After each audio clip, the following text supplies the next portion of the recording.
and welcome to Subjective Thoughts. And our book for today is Hotel Magnifique by Emily J. Taylor, and published by Razorbill, which is an imprint of Penguin. I don't know, here you go, I probably butchered that. Okay, now there is mutilation, magic, fighting, and blood in this one. So if you are in any way squeamish, you have been warned. Also, spoilers.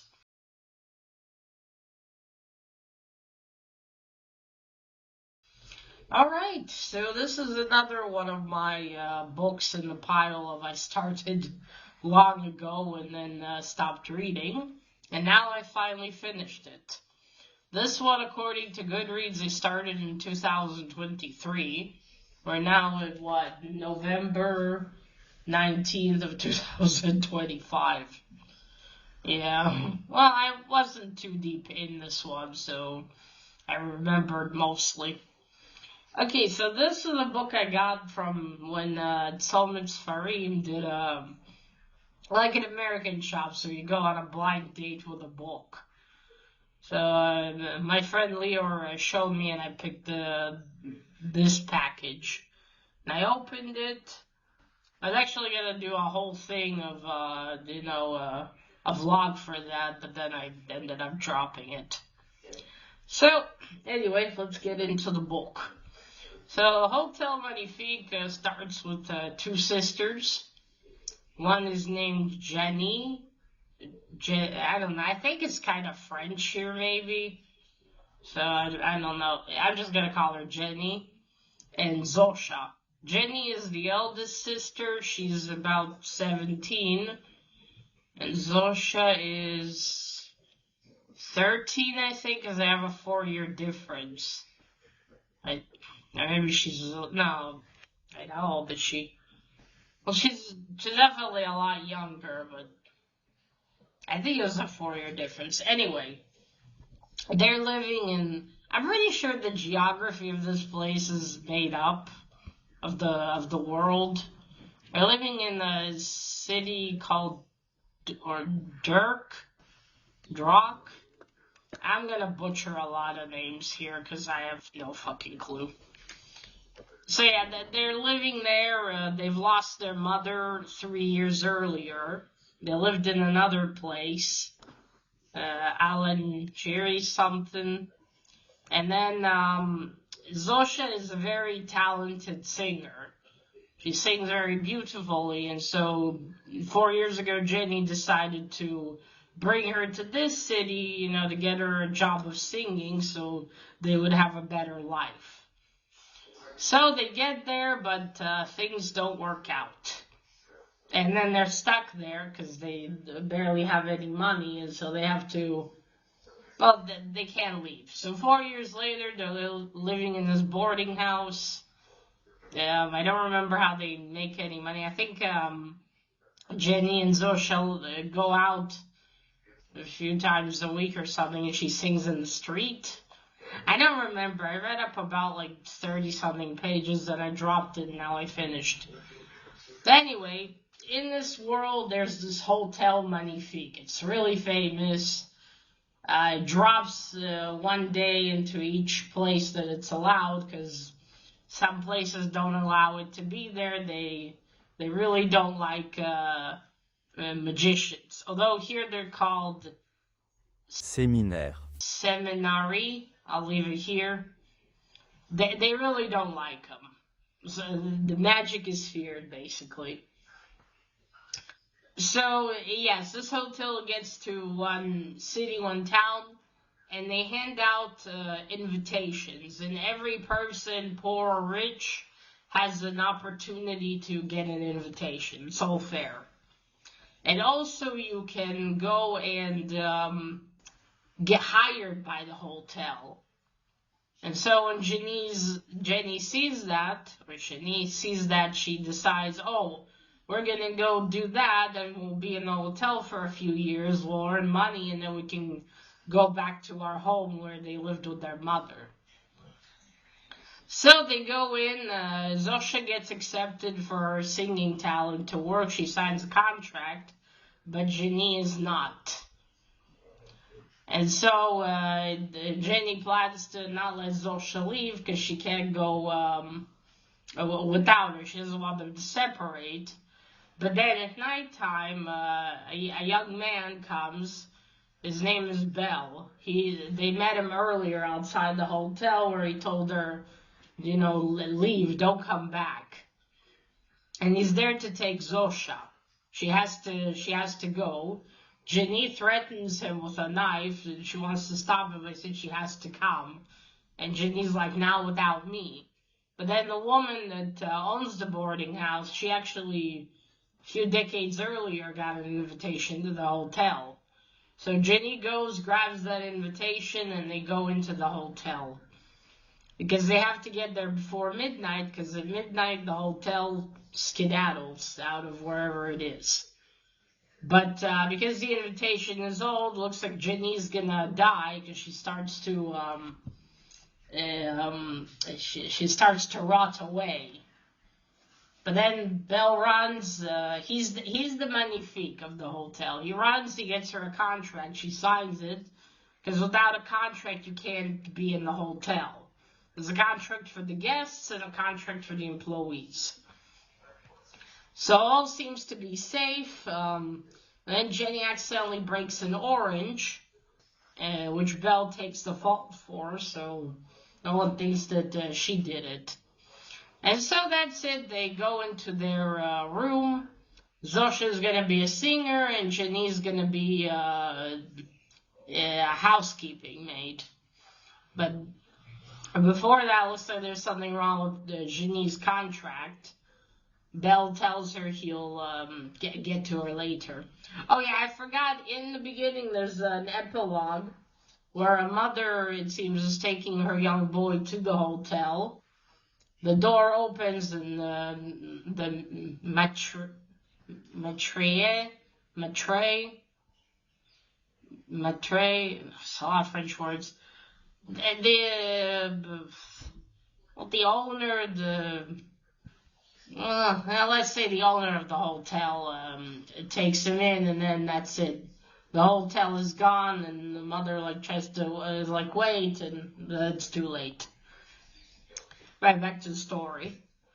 So that's it. The next day, they're in their new room. Then they go to their jobs.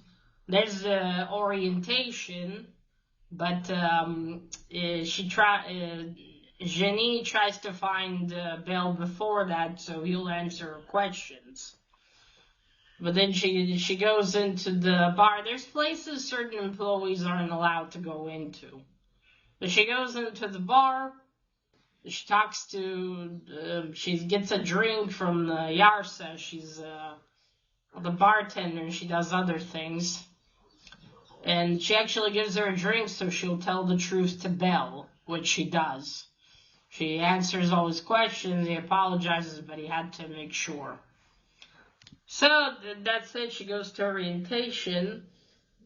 And Zosha gets taken with the performers, the singers. And Jenny has to go with housekeeping. But as some time passes, things don't seem to be right.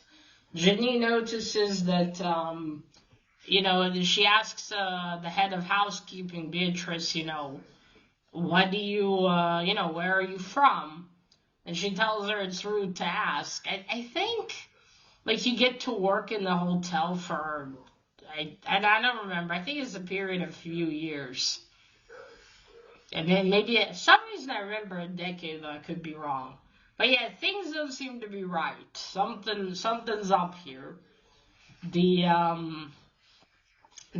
doesn't seem like anyone Jenny asks remembers where they're from. Or if she asks them other questions, they all have blank expressions, and they all just seem to be doing their job, and that's it. And she doesn't get to see Zosha. She's going to be a performer. So she decides to sneak into the performance room. There's a soiree. Too many French words. There's a soiree that well, obviously the employees aren't allowed in, but Jenny sneaks in. There's a guest jacket. She puts it on so no one will see her housekeeping maid outfit. And then she goes there in a corner and she sees her sister sing. It's wow. She's amazing there. But then she sees that her sister there's a Madame de Rêves who goes up, and suddenly her sister, along with two other young girls, they get turned into birds. She's like, what the? So these Séminaire. Samaries, I'm just gonna Samaries, I'll just keep leaving the word. They're magicians, but they need help to control their magic, and they get artifacts. These are all sorts of things, from a spoon to a comfortable to maybe a silver butterfly, a key, any little object, basically. And through it, they channel their magic so they can control it. That's why these summaries Séminaire. are so feared, because some of them can't control their magic, and poof, and it could hurt and kill people. And now the problem with Janine's contract was she got a guest contract, so she could still okay, so how the contracts work, and this is all very sinister. Employees that go to work in the hotel sign a contract, and then they lose all their memories of the outside world. Their family, everything, and people outside lose memory of them. They disappear. And the guest contracts work the opposite. Everyone still remembers everything, but once they leave the hotel, they're going to forget everything they saw there. So that's what Jenny signed. So none of the employees of the hotel remember anything from their past lives, but Jenny does. And so she realized she has to rescue her sister. This is all wrong. And she attempts to do that, but of course fails. Belle tries to warn her, but she's persistent in saving her sister. Doing something. But then she gets captured. The Matrier has these two twins. Then each one's missing an eye. They're like the guards there, as muscle men. So she gets grabbed. She's taken to the Maitre Alistair's room, and he sees her contract and sees it's wrong, and he fixes it, and she has to sign it. Well, not much sign, you just drip a bit of blood on it. And so in it says that now she'll forget everything. Uh-oh. So she has no choice, the blood is dripped, and that's it. And 5 weeks passed. Now, it didn't work on Jenny. Something's up, because it should have worked, but it didn't. She still remembers everything, because Belle goes to see her immediately after and realizes that she still remembers. And it's like, wait, what's going on? How is she immune to any of it? Okay, the first time, fine. She signed the guest contract, so that makes sense. But, hey, what's going on? So so what happens, Alistair punishes his employees by demoting them. The regular ones. The summaries, they get punished differently in a more sinister way. Yarsa, that bitch, she removes their eyes. But she takes their eyes, because her artifact is this little teacup full of some substance that's not milk, as it's referred to. And so she gouges your eye out, and then she dips it in her cup, and it becomes or she replaces it with a glass eye. But then this eye that she has, she keeps it, and if Séminaire does something, again bad, the eye gets broken and the person dies. Lovely, isn't it? Now, the regular employees, there aren't séminaire, seminaries.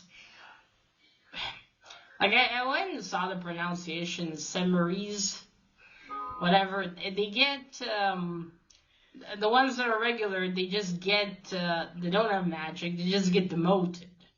When they get demoted, they get a new name, and they, I think, forget more.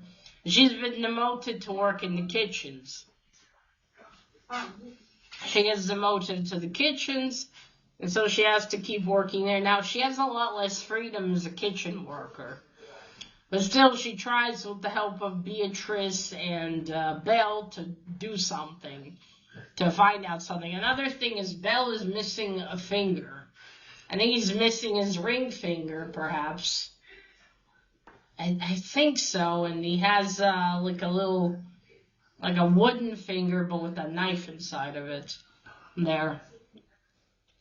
So they have to think of something. She's desperately trying to find a way to get her sister back and void their contracts. She's like, there's got to be a way to do that. And they keep trying to have these plans, now there are more séminaire, there, and she finds one named Ferga. She's the sister of another one named Hellas. He's the botanist. He makes out of his cards like forests of paper trees, which I don't know how that would count him as a botanist.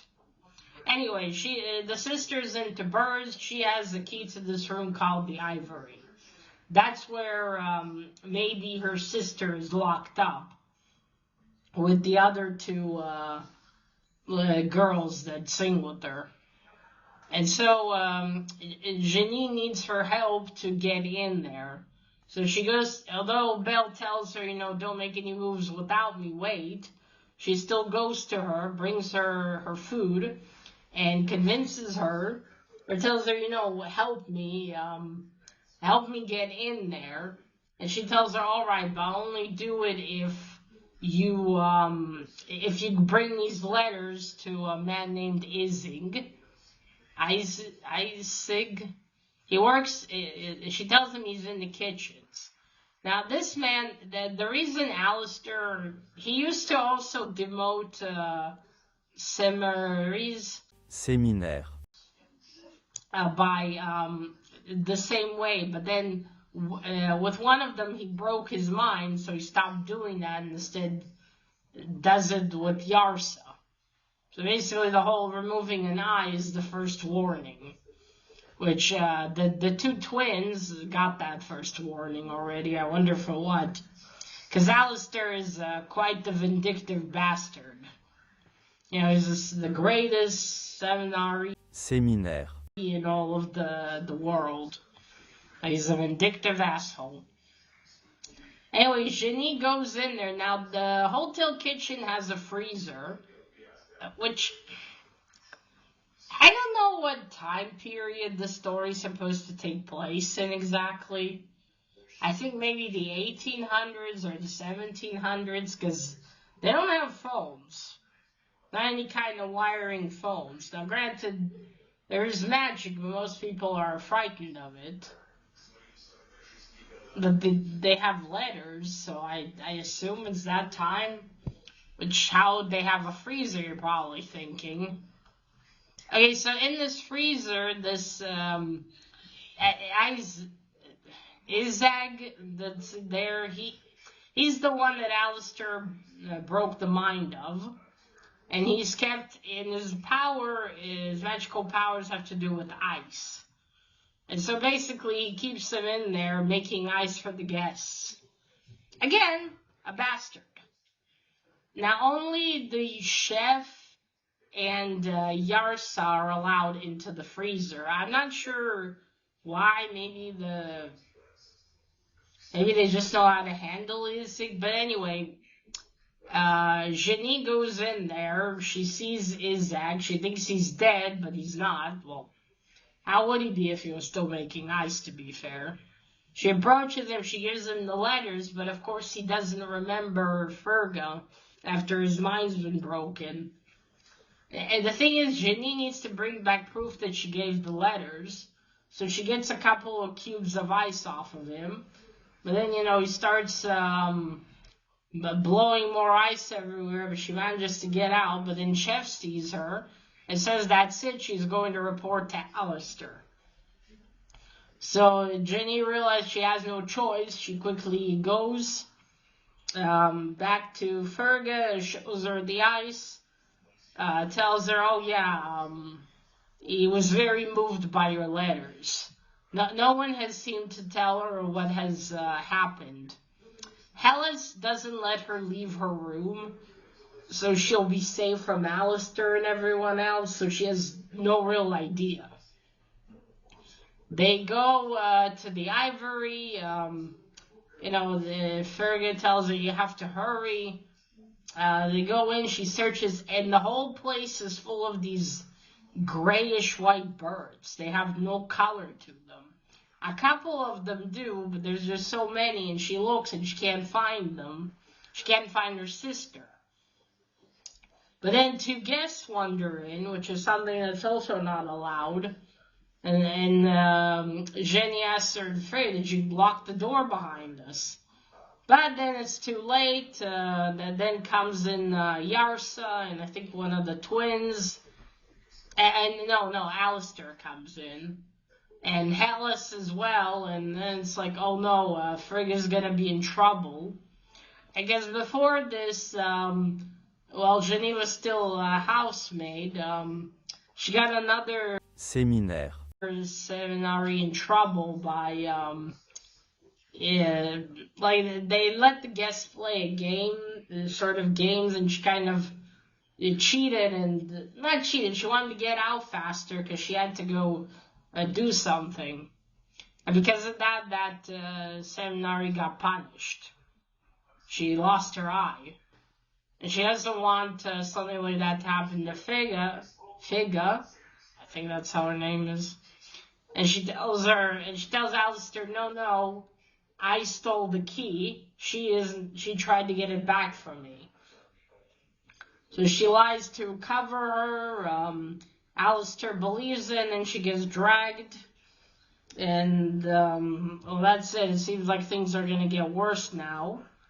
But she, and then Belle makes some kind of deal with Alistair to get her out of the hotel. Her contract is voided. She's about to be thrown out. But she's like, no, Belle, I can't leave without Zosha. But he's like, there's nothing I can do. I won't let you stay here. And as she gets grabbed by the twins to be thrown out of the hotel, she remembers suddenly that, that's when she discovers then that she's a séminaire, She's also a magician, a witch. Anyway, she also has magic. She's like, shit, I gotta do something. I gotta show this to Alistair so he doesn't throw me out and I won't leave Zosha. So she remembers that those who break the oranges are magicians. That's proof. That's why Belle lied that he's the one that broke the orange. So she manages to kick some oranges and she's dragged out. And then she's dragged in. Alistair practically sprints the lobby to get her back in. And then one of the twins gets punished for almost throwing her out. Because Alistair is obsessed with getting getting everyone he can to work for him. So that's it. Jenny gets taken to his office. She has to choose she has to choose an artifact, and she finds one. And then that's it. Now she has to be the drawer of maps for Alistair. Oh yeah, before this whole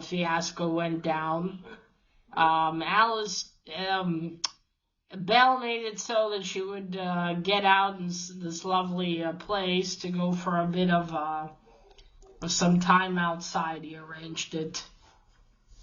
And he's also there. In every location they stop, there are artifacts. And Alistair makes Belle go hunt them down for him, basically. So, and then this one location, Belle gets injured. Well, he gets this artifact brooch, and Ginny has to bring him back. I found that funny because if he's so important to Alistair, he could have just told the twins. They would have taken him back in. I mean, Alistair doesn't want him to die, even though Seminaries are more. Séminaire. They can heal, actually. They can heal. And they live a lot longer than humans, basically. So he's I don't know why at that point he didn't help him. Didn't say so. Anyway, Ginny helps him back to the hotel and brings him goes to steal a paste for him. One moment. Right, sorry about that. Grandma got an important phone call. I had to help her. Right, shit, where was I? Yeah, so basically Jenny went to steal there was this golden paste to help, to help Belle recover, and she released a bird that was in the library to cause mayhem in order to steal the paste. Again, I don't understand why Belle couldn't just have called someone, tell Alistair, because honestly, for fuck's sakes, he's very important to Belle. And he's very important to Alistair, sorry. Sorry about that again. Yeah, so he's very important to Alistair, so I still don't bloody get why he couldn't just call for help, But anyway, that was the whole incident there. So that's it. Janine now is another puppet of Alistair. She has picked the artifact, the Constable, and it's this allows you to draw maps to places. Now, there is one artifact that Alistair is absolutely obsessed with, called the Sit Ring or something, and he wants to find it, and now that he knows that Ginny is a Séminaire. And has the Constable, he's going to make her use it in order to draw a map to this ring. Because now that's it, he has her under contract, and he has Zosha as well.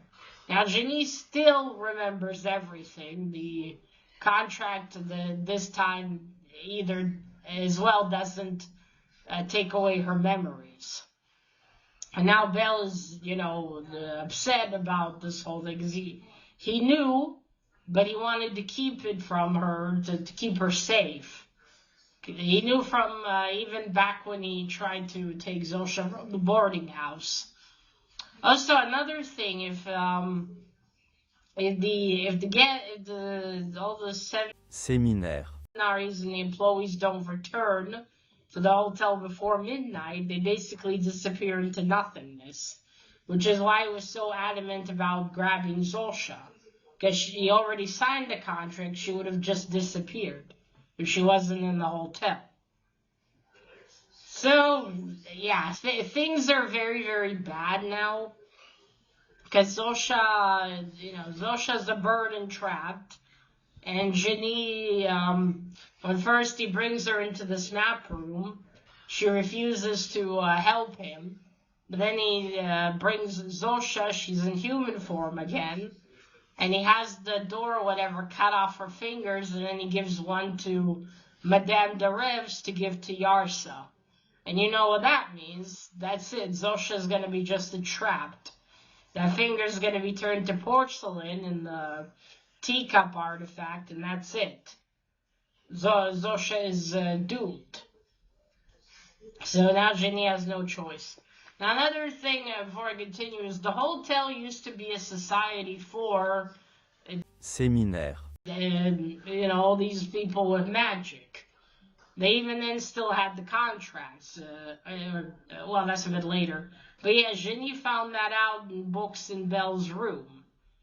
So now she's she knows that. Now she has about 3 days in order to draw the map to the sight ring. If not, then he's going to kill Zosha. Now, at first, she's not sure how to use the constable, how to draw maps, but then she ends up figuring it out. And she draws a bunch of maps to other artifacts, but not to the one he wants.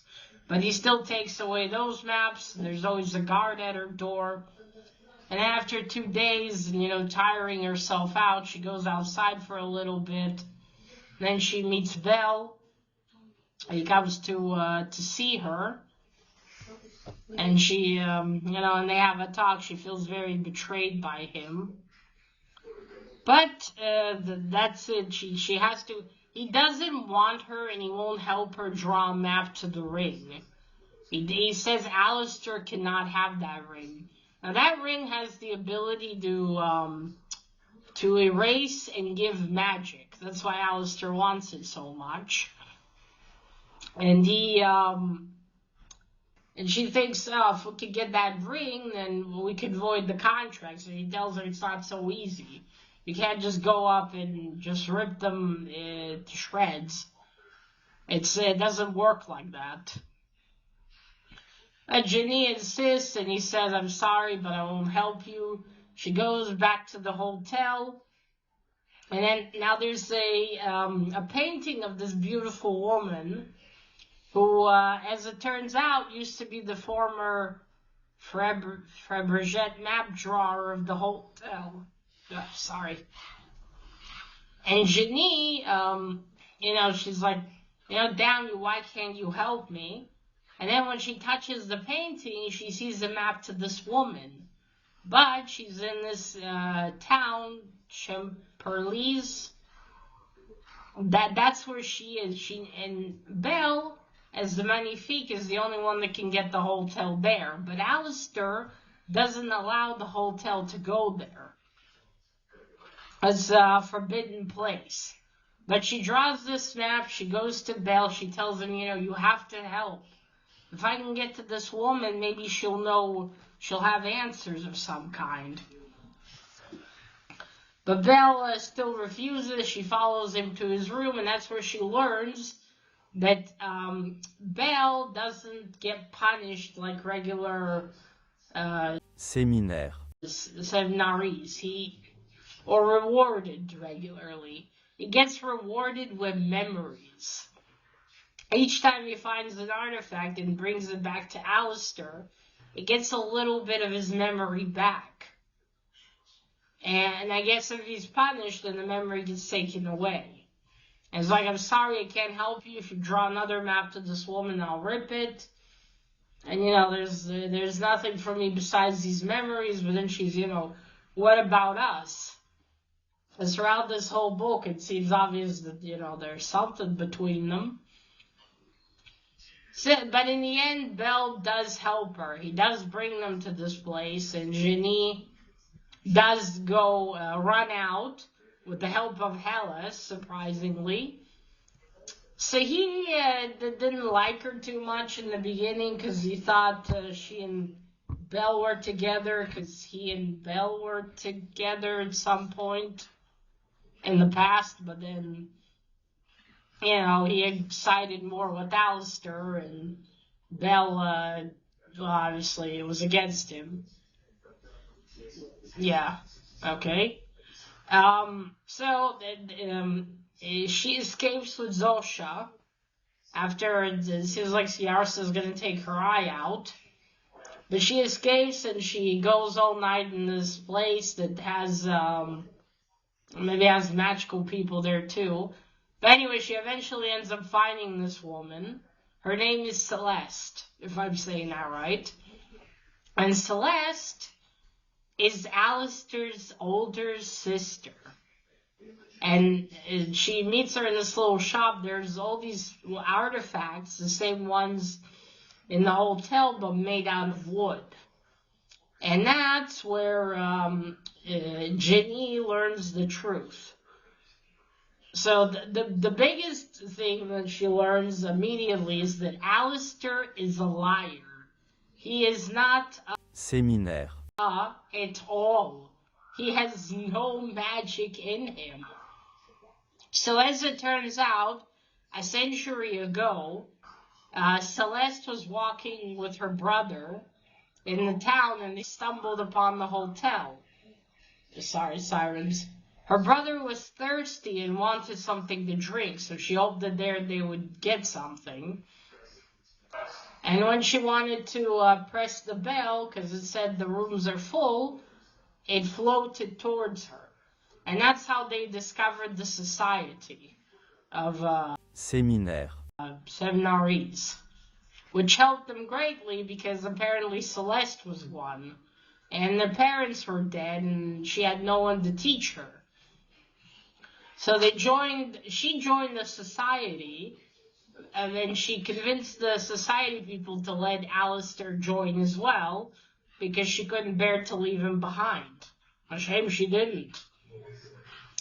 And they still had the contracts pretty much the same. They done that for protection, though. So whenever séminaire, Nari misbehaved or done something, he was kicked out of the hotel. It was also under the facade of a hotel. And then he forgot everything that he saw there, or she forgot.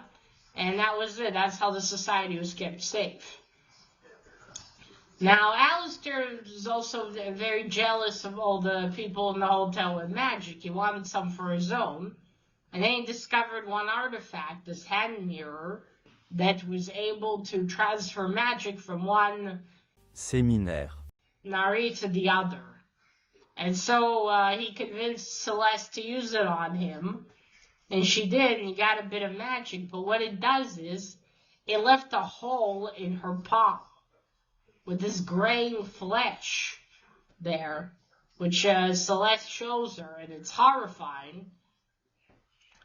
And then Ginny realizes that for over a century, apparently, he's been stealing magic from seminaries. Yeah, he's been stealing magic from them. And all of those gray and lifeless birds that are in the ivory are all séminaire, seminaries.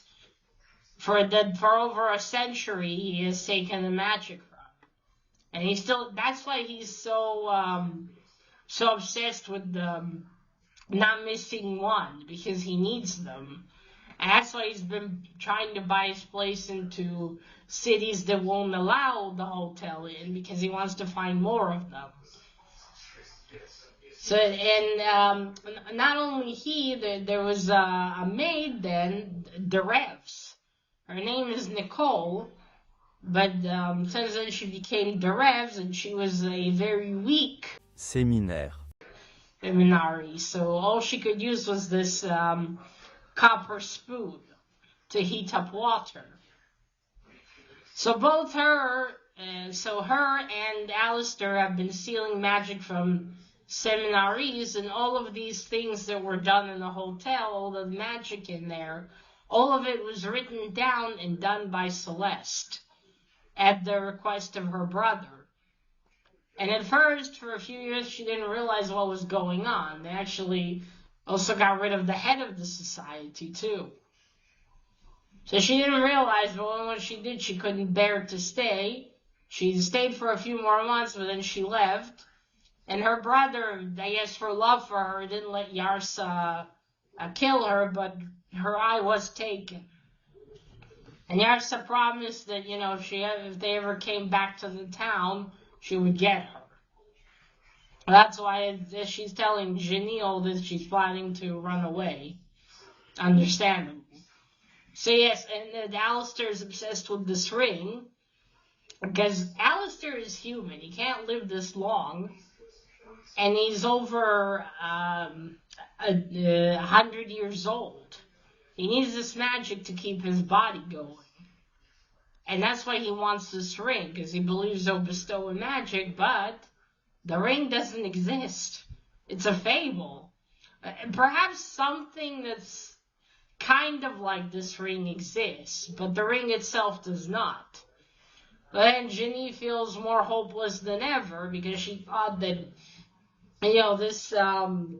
this ring was gonna solve everything, but it doesn't exist.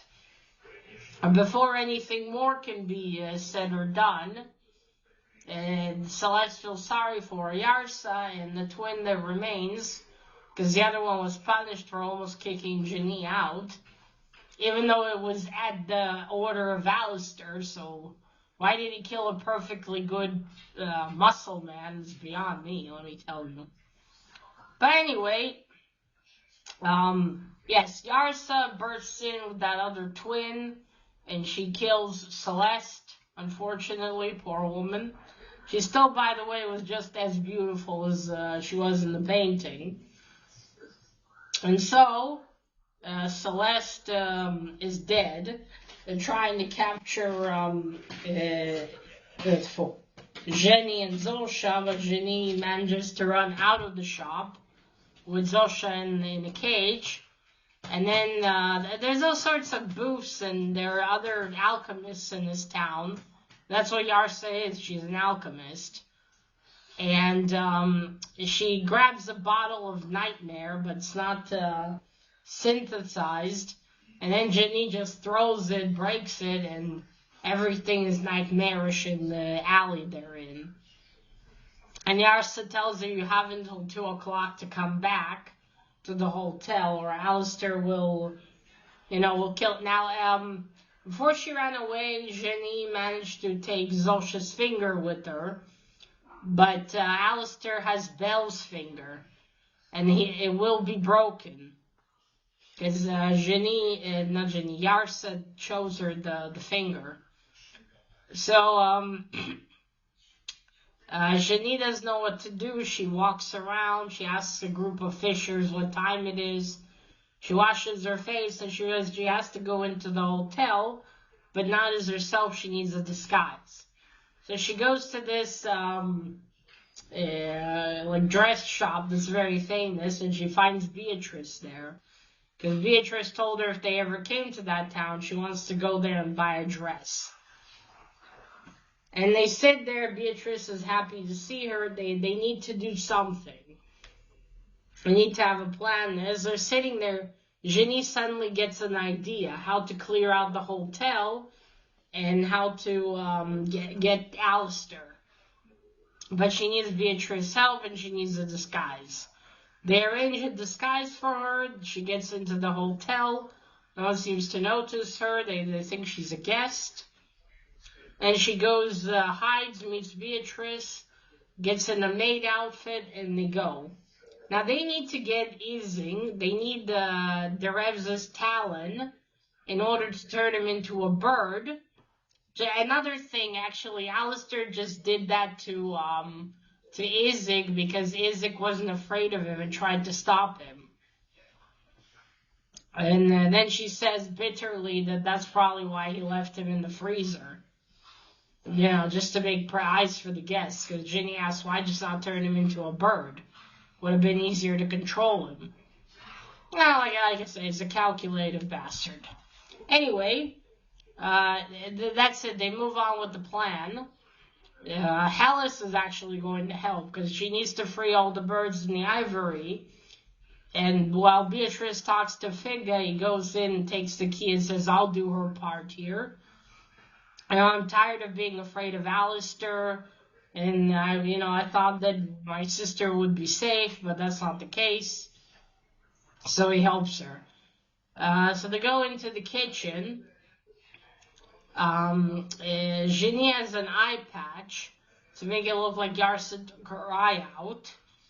And then they say that the Revs has to go in with her to the freezer and bring Ising. And then Beatrice goes off. They get inside of the freezer, but then the Revs actually pretty quickly discovers that it was a lie.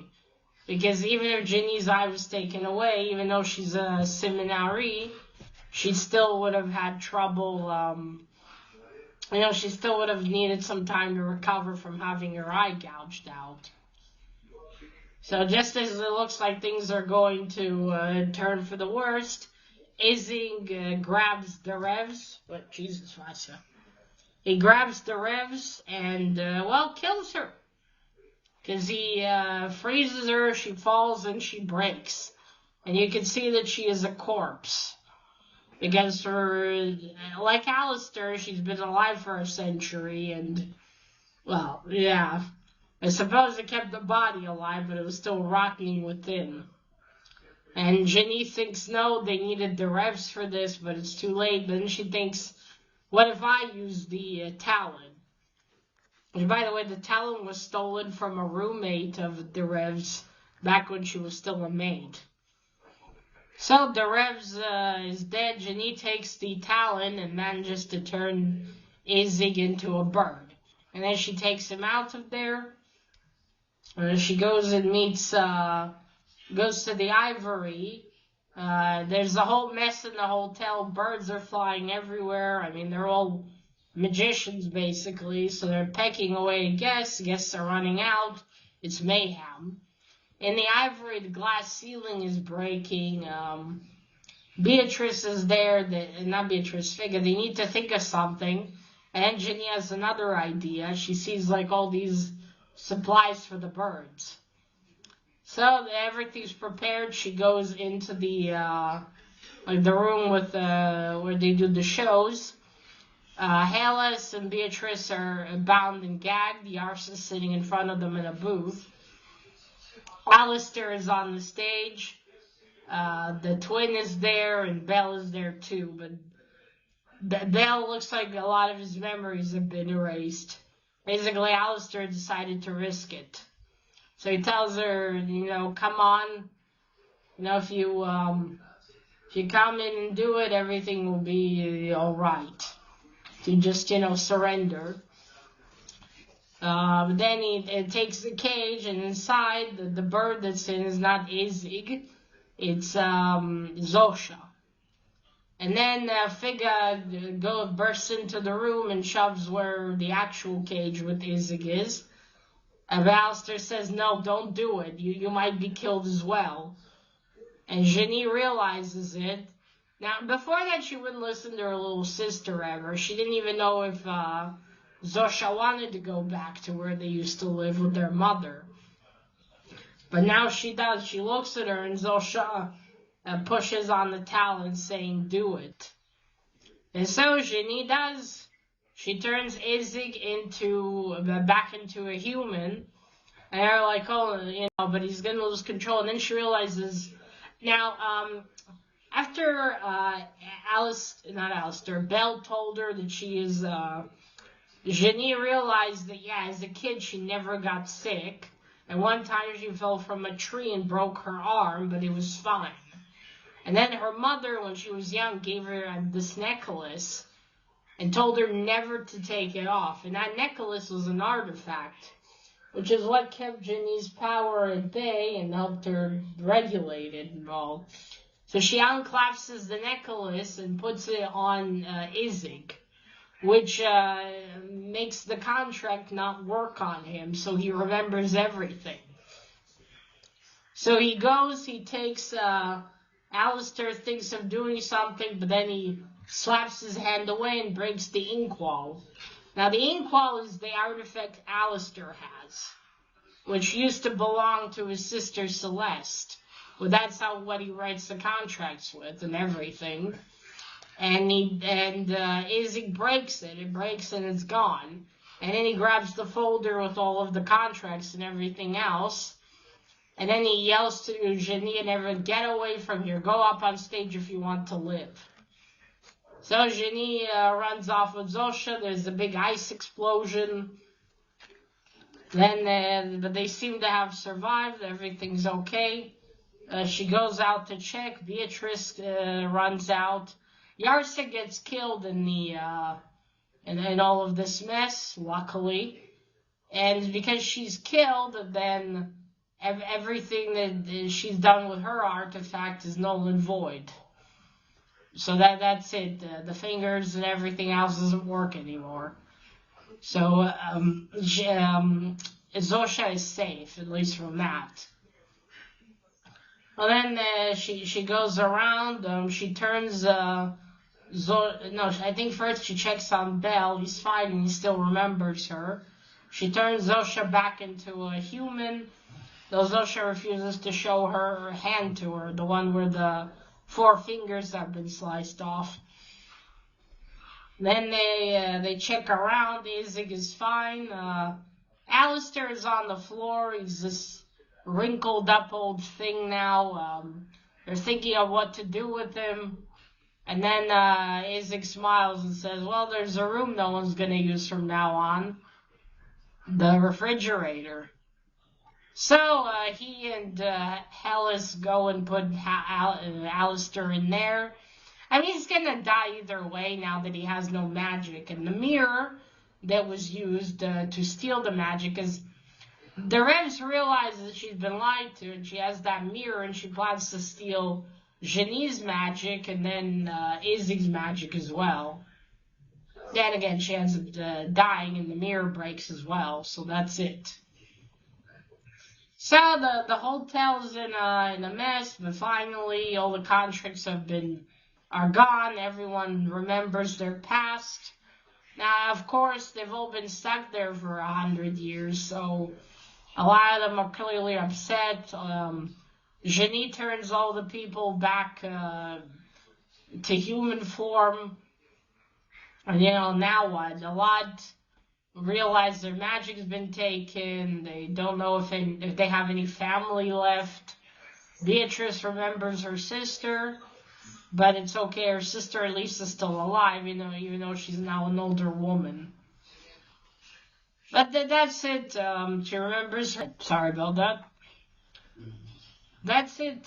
Genie, that's it. She and Zosha go into a suite and basically spend several days in there not coming out. Eventually they do, and Genie goes to talk to Belle. And, I know people, the magicians that are left in there, they're thinking, we want to fix up the hotel, we still want to stay. Some want to leave. Others do want their magic back, so maybe they can be helped with that somehow. It's not clear yet. Now Genie goes to talk to Belle. He finally remembers everything. So apparently his mother was from a line of Séminaire. Saint-Marie's, and she basically when she learned that he had magic, she told her his father, and his father became scared of him, so she took him to the hotel because she thought Alistair would help. And that's it. He was basically taken away. I know when this was, but he's the little boy from the epilogue, which I figured he would be after reading it again. But that's it. Alistair is gone. People are, the magicians left are getting their bearings, thinking what to do.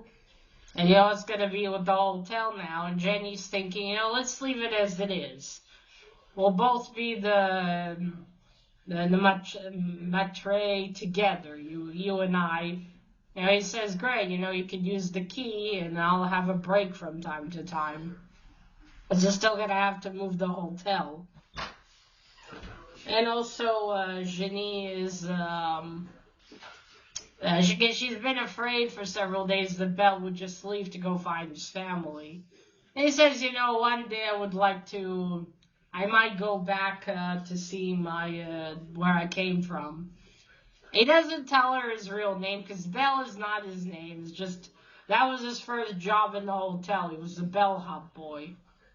So he decides to stay Belle. And that's it. And then there's the epilogue. I hope before I said prologue. Then there's the epilogue of, guests, it goes back to how it was. Guests going to the hotel. But this time there's no contract, so they remember who they are. And they'll remember, everything that they've experienced. And people are talking, and then now, there's a new maitre. I've heard it's a woman. And they see Genie go to do the whole spectacle of moving them from from place to place. They still hand out invitations, but this time people can pay what they can afford, basically. Which I guess it's generous of them. And that's it. That's where the story ends. Whew, okay. My God, this has been long, hasn't it? Alright, so this is a pretty cool cover, I'd say. I like the colors of it and everything. You see, that's Belle's key that he has to insert into the door in order to move it each night. Okay. Yeah, that's the cover. Now for the story. So this is, in the end of it, a fun story to read. It had good pacing. The characters were interesting, I thought. Ginny and Belle seemed to be a cute couple together, honestly. They had their banter, but it wasn't, anything too cringe. And Ginny at least seemed to have some personality. Now, I will say, some things in this book were a bit, it's not I would say a good proper fantasy book. Because a lot of the language is really, simple and goes over it. And although the idea in the world is interesting, it's not...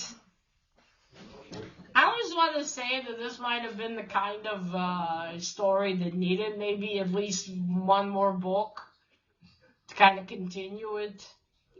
There's a lot in here that could be expanded on, which is very cool. But yeah, the way it was written, it's, I guess, more of a fantasy for, I don't know, the young adults of today or something. Under this book was talked on the book talk place. Because, again, it's like it's got the fantasy, but it's also very kind of more, not so in-depth, because, you'd hope to get a little more in-depth on everything else. And also the descriptions as well and everything of the places they visit are not particularly deep, I would say. Not like you get where people have a specific look and a specific culture. It's quite honestly, a lot of the places blended together for me as I read it. I couldn't really tell you specific places there. Or the descriptions of the characters as well, it couldn't tell you regions and shit. I don't think it was that deep there. Well, that's what I would say. And another thing, and I'm not sure the cultures or the way it's referred to, because for instance, I'm not saying it has to be a big deal, but the relationship between, like Belle tells her that he and Alice used to be lovers, so casually, basically. Or Beatrice tells her that she's into women. But again, what is the society there with that stuff? And there's no real specifics here to tell you, because she ran away with her sister because Beatrice's father wanted to marry her and her sister Margot to this neighbor. And I didn't understand if he wanted to marry both of them to the neighbor or one of them. But Margot didn't want to marry, and Beatrice says, I'm not into men. I feel like, this is how a lot of, like these YA and modern fantasy is written, where it's very, very casual, basically. It doesn't have these, like, deep-set rules, deep-set cultures. It's more like, it's very light. I would say it's very, very light. Which might not be a bad thing, but based on fantasy books that I read before, this isn't as... I just would say it's not on the same level. It's not bad. It's still a really interesting and entertaining book to read. It was fun. It was action and stuff. But, if you want a more serious fantasy, this isn't it. Is what I'm trying to say. Again, it's not bad, but it's, it's not that deep, great fantasy story. And I guess if you have a teenager that's into this bollocks, this is for you, or for that teenager. But still, I enjoyed myself, regardless. Nah, not a book I think I will reread. I suppose maybe I would consider if Miss Taylor wrote a second one. Would be interesting maybe to go back and to see the start of the society. Again, even that stuff is not that deep because, you have one whole society for the whole world. How would, all of that work and things like that. But yeah, I think that's about it all. Again, if you like some fantasy, I think you might like this one. Again, it's long, but it's a pretty easy read to get through, I would say. Whew. Alright, stick a fork in me. I'm done. It's been a long one. Okay, folks, so that is it. Remember, collect what you're passionate about and share it on YouTube. Bye!